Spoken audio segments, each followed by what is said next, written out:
Hello नमस्कार दोस्तों, स्वागत है सभी का आर के वाईफाई स्टडी में। दोस्तों आज हम जीके जीएस का प्रैक्टिस सेट लेकर आए हैं। इसमें एक एक प्रश्न जो है आपके लिए बहुत इंपॉर्टेंट होने वाला है।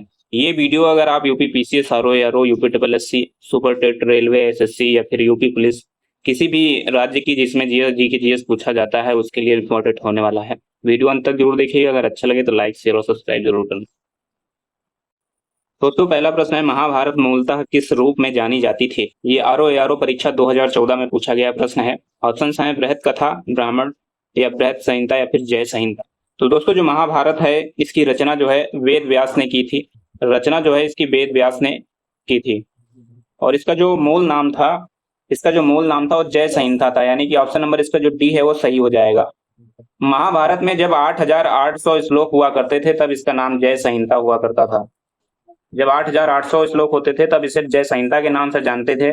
उसके बाद में जब इसमें श्लोकों की संख्या 24,000 हो गई, जब श्लोकों की संख्या 24,000 हो गई तो इसका नाम भारत पड़ गया। तब इसका नाम भारत पड़ा था। और अंत में जब इसमें जो है 1 लाख से ज्यादा श्लोकों की संख्या हो गई, 1 लाख से ज्यादा श्लोक हो गए, तब इसका जो नाम पड़ा महाभारत हो गया। तो इस तरीके से इस महाभारत का जो इतिहास है वो मैंने आपको बता दिया कि महाभारत का नाम कब पड़ा, कब इसका जय संहिता नाम था, कब भारत नाम था। तो जब इसमें 8,800 श्लोक थे, जब इसकी रचना वेद व्यास ने की थी तो इसे जय संहिता के नाम से जाना जाता था। उसके बाद जब इसमें श्लोकों की संख्या 24,000 हो गई तब इसे भारत के नाम से जाना जाने लगा। 1 लाख श्लोक जब हो गए तब इसे महाभारत कहा जाने लगा। तो इस तरीके से इसका जो सही उत्तर हो जाएगा ऑप्शन नंबर डी होगा। मूलतः महाभारत का नाम जय संहिता था। अगला प्रश्न है, किस अभिलेख से ज्ञात होता है कि स्कंदगुप्त ने हूणों को पराजित किया था? किस अभिलेख से यह ज्ञात होता है कि स्कंदगुप्त ने हूणों को पराजित किया था? ऑप्शन है भीतरी स्तंभलेख, इलाहाबाद स्तंभलेख, मंदसौर अभिलेख या फिर उदयगिरी अभिलेख। तो इसका जो सही उत्तर होगा दोस्तों ऑप्शन नंबर ए हो जाएगा, भीतरी स्तंभलेख। भीतरी स्तंभलेख जो है ये उत्तर प्रदेश के गाजीपुर जिले में है। ये भी आप याद रखिएगा, यूपी की परीक्षाओं के लिए बहुत इंपॉर्टेंट होने वाला है। उत्तर प्रदेश के गाजीपुर जिले में है भीतरी अभिलेख स्तंभलेख। भीतरी स्तंभलेख में पुष्यमित्र और हूणों के बीच जो युद्ध हुआ था उसका वर्णन किया गया है।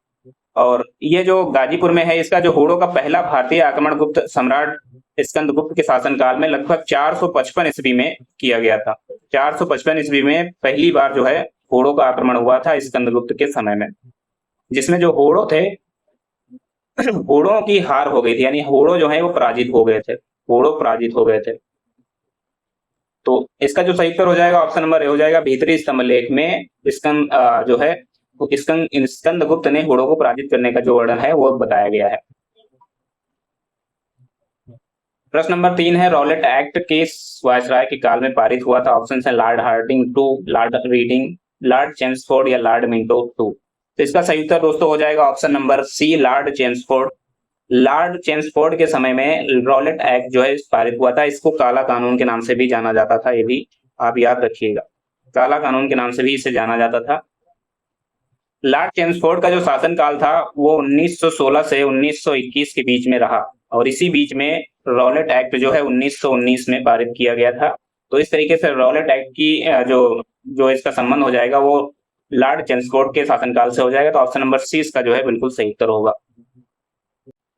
दोस्तों प्रश्न नंबर 4 है, भारतीय स्वतंत्रता अधिनियम 1947 प्रभावी हुआ था, कब से प्रभावी हुआ था ये बताना है। दोस्तों आप सभी को पता है भारत में जो स्वतंत्रता दिवस मनाया जाता है, स्वतंत्रता दिवस जो मनाया जाता है वो 15 अगस्त को मनाया जाता है।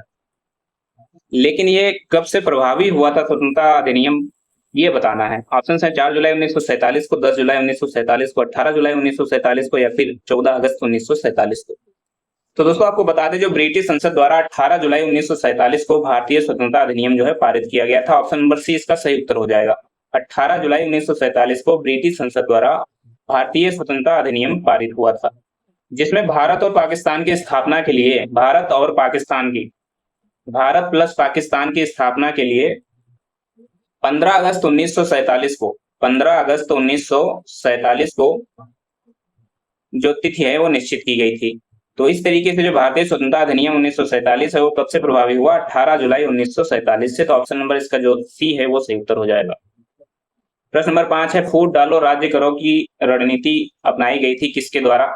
ऑप्शन है लॉर्ड कर्जन द्वारा, लॉर्ड मिंटो द्वारा, लॉर्ड डलहौजी द्वारा या फिर लॉर्ड वेलेस्ली द्वारा। 4 ऑप्शन इसमें दिए गए हैं, एक ऑप्शन इसमें सही होगा। दोस्तों जो तत्कालीन सचिव थे मार्ले मिंटो और वायसराय लॉर्ड मिंटो, जिनके शासनकाल में 1909 में जो है मार्ले मिंटो सुधार आया था। 1909 में मार्ले मिंटो सुधार आया था और इस सुधार में जो है फूट डालो राज्य करो की नीति जो है अपनाई गई थी। ये जो सुधार आया था, जो अधिनियम आया था, इसी में फूट डालो राज्य करो की रणनीति अपनाई गई थी। तो इसका जो सही उत्तर हो जाएगा वो कौन हो जाएगा? लॉर्ड मिंटो के द्वारा फूट डालो राज्य करो की रणनीति अपनाई गई थी। लेकिन इससे पहले जो है लॉर्ड कर्जन ने भी 1905 में बंगाल विभाजन किया था और वो जो बंगाल विभाजन हुआ था इसमें भी फूट डालो राज्य करो की रणनीति जो है अपनाई गई थी। तो यूपीपीसीएस ने ऑप्शन बी को सही माना है, तो इसका सही उत्तर जो ज्यादा सटीक लग रहा है ऑप्शन नंबर बी लग रहा है, तो ऑप्शन नंबर बी इसका सही उत्तर हो जाएगा। प्रश्न नंबर 6 देखते हैं। प्रश्न नंबर 6 है, क्षेत्रफल के हिसाब से विश्व का दूसरा बृहत्तम महाद्वीप कौन सा है, यानी दूसरा सबसे बड़ा महाद्वीप कौन सा है? ऑप्शन है एशिया महाद्वीप, दक्षिण अमेरिका महाद्वीप, या उत्तर अमेरिका महाद्वीप, अफ्रीका, या कोई अन्य। 4 ऑप्शन दिए गए दोस्तों। सबसे बड़ा जो महाद्वीप है वो एशिया महाद्वीप है। इसका जो क्षेत्रफल है वो लगभग 44.58 मिलियन वर्ग किलोमीटर है। 58 मिलियन वर्ग किलोमीटर है।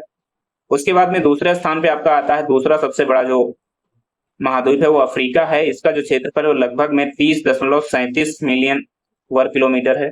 तीसरे स्थान पे आपका उत्तरी अमेरिका आता है। इसका जो क्षेत्रफल है वो 24.71 मिलियन वर्ग किलोमीटर है। और चौथे स्थान पे आपका दक्षिणी अमेरिका आता है। इसका जो क्षेत्रफल है दोस्तों, इसका क्षेत्रफल है आपका 17.84 मिलियन वर्ग किलोमीटर। 5वें स्थान पर आपका अंटार्कटिका आता है। अंटार्कटिका का जो क्षेत्रफल है वो 14 मिलियन वर्ग किलोमीटर है। और लास्ट में जो सबसे छोटा है वो आपका ऑस्ट्रेलिया महाद्वीप है।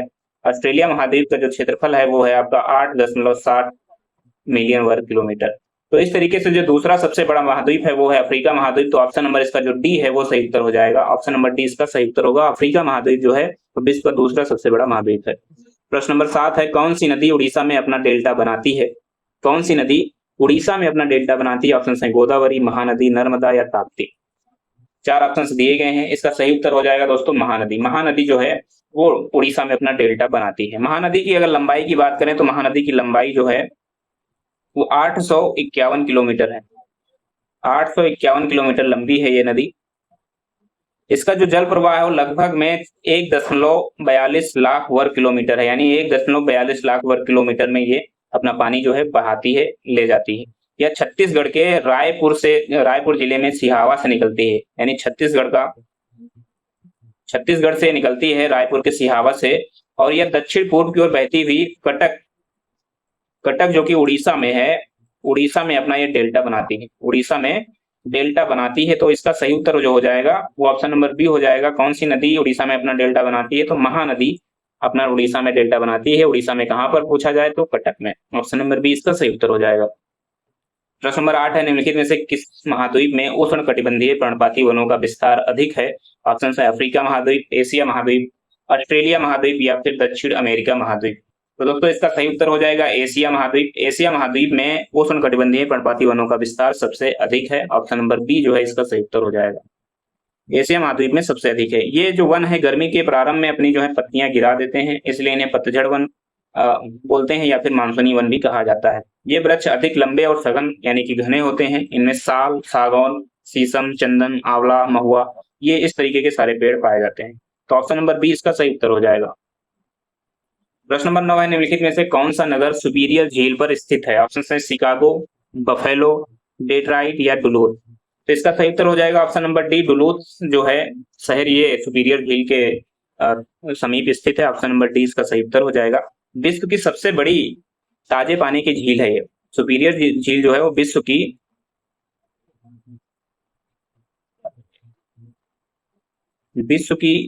सबसे बड़ी ताजे पानी की झील है।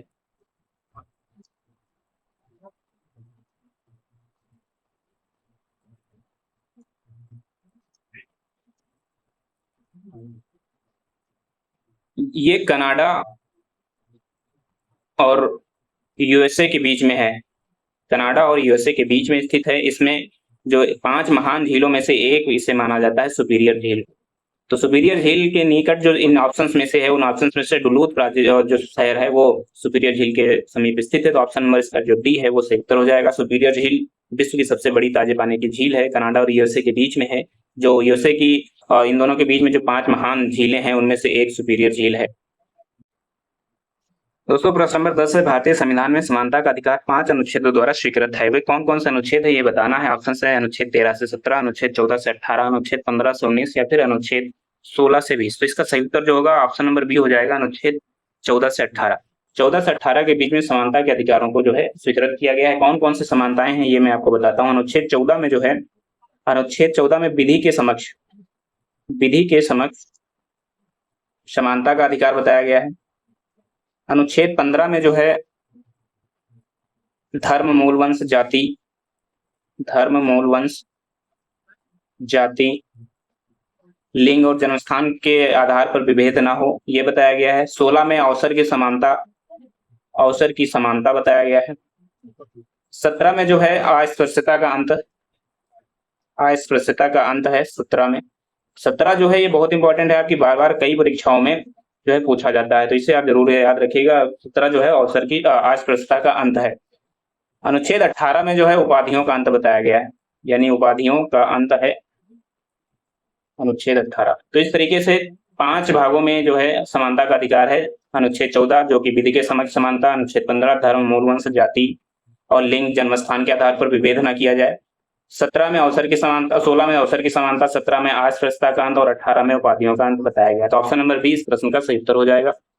प्रश्न नंबर 11 है, भारत के संविधान के निर्माताओं ने मौलिक अधिकारों की अवधारणा को उधार लिया था, यानी कहां से मौलिक अधिकार लिए गए थे ये बताना है। ऑप्शन है यूएसए के संविधान से, यानी संयुक्त राज्य अमेरिका के संविधान से, आयरलैंड के संविधान से, कनाडा के संविधान से या फिर सोवियत संघ के संविधान से। इसका जो सही उत्तर हो जाएगा ऑप्शन नंबर ए हो जाएगा, यूएसए के संविधान से। यूएसए के संविधान से जो है भारत के संविधान के निर्माताओं ने जो है मौलिक अधिकारों की अवधारणा लिया था। यूएसए के संविधान से और क्या क्या लिया गया था ये बताना है। तो इसकी बात करें तो इसमें सर्वोच्च न्यायालय की जो शक्तियां हैं, एससी की शक्तियां, उसके बाद दूसरे नंबर पे आपका उपराष्ट्रपति का पद यानी वाइस प्रेसिडेंट का पद जो है वो लिया गया था। इसके बाद में और कई चीजें ली गई थी जो कि यूएसए के संविधान से लिया गया था। तो ऑप्शन नंबर इसका जो ए है वो सही उत्तर हो जाएगा। आपका मौलिक अधिकार तो है ही, यहाँ से मौलिक अधिकार भी यहीं से लिया गया। तो इस तरीके से ऑप्शन नंबर ए इसका सही उत्तर हो जाएगा। भारत के संविधान के निर्माताओं ने मौलिक अधिकारों की अवधारणा कहां से लिया, तो यूएसए के संविधान से लिया था। प्रश्न नंबर 12 है, निम्नलिखित में से कौन सा एक राज्य का नीति निर्देशक सिद्धांत संविधान के बाद में जोड़ा गया, यानी संविधान जब मूल संविधान था उसमें नहीं था। ऑप्शन है ग्राम पंचायतों का संगठन, गोवध निषेध, मुफ्त कानूनी सलाह या समान नागरिक संहिता। तो दोस्तों इसमें जो मुफ्त कानूनी सलाह है इसको बाद में जोड़ा गया था 42वें संविधान संशोधन के द्वारा। तो 42वें संविधान संशोधन के द्वारा इसे जोड़ा गया है। और क्या क्या जोड़ा गया था भारतीय संविधान में जो है, तो इसके लिए आपको अनुच्छेद जो 39 में जोड़ा गया था। 39 में क्या कहा गया था कि शोषण से बच्चों और वयस्कों की सुरक्षा। इसके बाद अनुच्छेद आपका 39 का जोड़ा गया। 39 का में कहा गया कि समान न्याय और निःशुल्क कानूनी सहायता, यानी कि ये जो है आपका अनुच्छेद 39 का के अंतर्गत आता है। उसके बाद अनुच्छेद आपका जोड़ा गया 43 का। 43 का में बताया गया कि उद्योगों के प्रबंधन में श्रमिकों की भागीदारी। तो ऑप्शन नंबर इसका जो सी है इस प्रश्न का सही उत्तर हो जाएगा। जो सबसे बाद में जोड़ा गया वो मुफ्त कानूनी सलाह जोड़ा गया, बाकी ये मूल संविधान में तीनों थे। तो ऑप्शन नंबर सी इसका सही उत्तर हो जाएगा। प्रश्न नंबर 13 है, प्रतिछाया बैंकिंग क्या होती है। प्रतिछाया बैंकिंग क्या है, 4 ऑप्शन दिए गए हैं। बैंक के कार्य को बैंक द्वारा आउटसोर्स करना। ऑप्शन नंबर बी है गैर बैंकिंग वित्तीय संस्थाओं द्वारा वित्तीय तथा अन्य गतिविधियों को संपन्न कराना। ऑप्शन सी है घरेलू बैंकों की विदेश में गतिविधियां। ऑप्शन डी है विदेशी बैंक द्वारा दूसरे देश के अंदर बैंकिंग क्रियाएं व अन्य गतिविधियां करना। तो दोस्तों प्रतिछाया बैंकिंग वो होती है जिसमें गैर बैंकिंग वित्तीय संस्थाओं द्वारा वित्तीय और अन्य गतिविधियों को संपन्न कराया जाता है। ऑप्शन नंबर 20 का जो है वो सही उत्तर हो जाएगा। तो इस तरीके से इसका ऑप्शन नंबर जो बी है वो सही हो जाएगा। दोस्तों जैसे कि मान लीजिए कि विभिन्न प्रकार के शेयर होते हैं, प्रतिभूतियां होती हैं, बीमा कारोबार है, चीट फंड जैसे काम होते हैं वो गैर वित्तीय संस्थाओं द्वारा कराए जाते हैं। तो ये जो कार्य होते हैं जैसे चीट फंड, बीमा कारोबार है, प्रतिभूतियां हैं, ये सभी जो हैं गैर बैंकिंग वित्तीय संस्थाओं द्वारा किए जाते हैं। इनमें ना तो सरकार का कोई हाथ होता है ना ही आरबीआई का इनमें कोई अंकुश होता है। तो इस तरीके से बैंकिंग प्रतिछाया वह होती है जो गैर बैंकिंग वित्तीय संस्थाओं द्वारा वित्तीय और अन्य गतिविधियों को संपन्न कराया जाता है। ऑप्शन नंबर 20 का सही उत्तर हो जाएगा। प्रश्न नंबर 14 है, निम्नलिखित में से कौन सा प्रत्यक्ष कर है? ऑप्शन है विक्रय कर, एक्साइज ड्यूटी, कस्टम ड्यूटी या फिर संपदा कर। दोस्तों जो प्रत्यक्ष कर के अंतर्गत आते हैं वो कौन कौन से कर आते हैं? आपका आयकर होता है, यानी कि जो इनकम टैक्स है आयकर प्रत्यक्ष कर में आता है। इसके बाद में आपका निगम कर भी प्रत्यक्ष कर में आता है। व्यय कर आता है आपका, व्यय कर के बाद में आपका संपदा कर आता है। संपदा कर के बाद में पूंजी लाभ, पूंजी लाभ जो है ये भी एक प्रत्यक्ष कर है।